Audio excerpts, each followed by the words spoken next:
kehidupannya. Fotosintesis, Bu. Kan sudah semua makhluk hidup dapat berfungsi. Berkembang biak. Bernapas. Iya kan? Mas, ada apa di dalam makhluk hidup itu sehingga bisa melangsungkan kehidupannya? Sel, Bu. Iya betul, sel. Apa itu sel? Kalian tahu? Sel, Bu. Iya apa? Unit fungsional terkecil struktur pada makhluk hidup. Iya betul sekali. Jadi sel merupakan unit terkecil yang struktural dan juga fungsional. Jadi sel itu suatu unit yang memiliki beberapa bagian. Kemudian bagian-bagian dari sel tersebut memiliki fungsi-fungsi untuk menjalankan kehidupannya. Nah, berikut ini merupakan contoh dari sel hewan dan juga sel tumbuhan. Sebelumnya Ibu mau membagikan dan aku lebih dahulu. Makasih, Bu. Ya.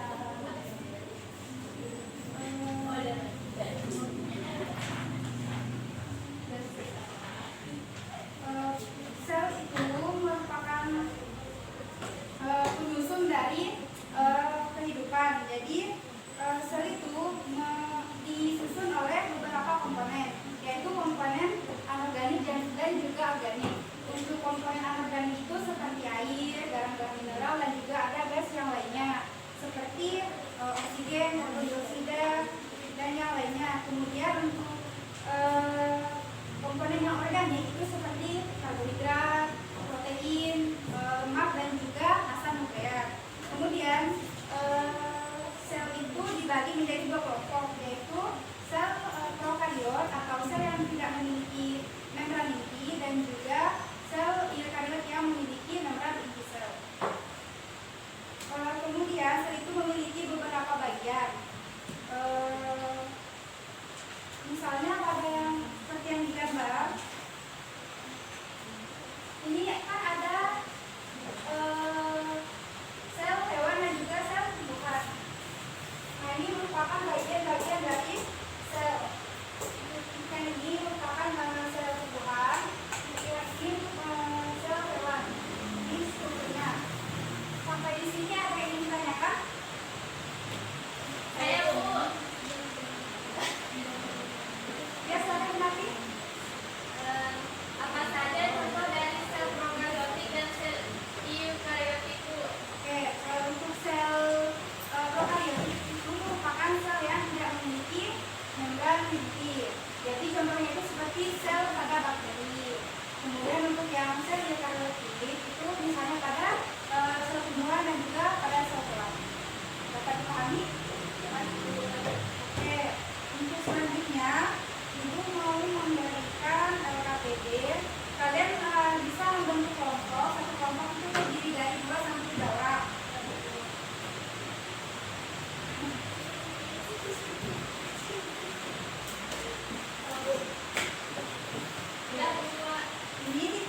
Sedangkan di sel tumbuhan itu tidak memiliki lisosom dan juga sentrosom. Namun pada sel hewan itu ada.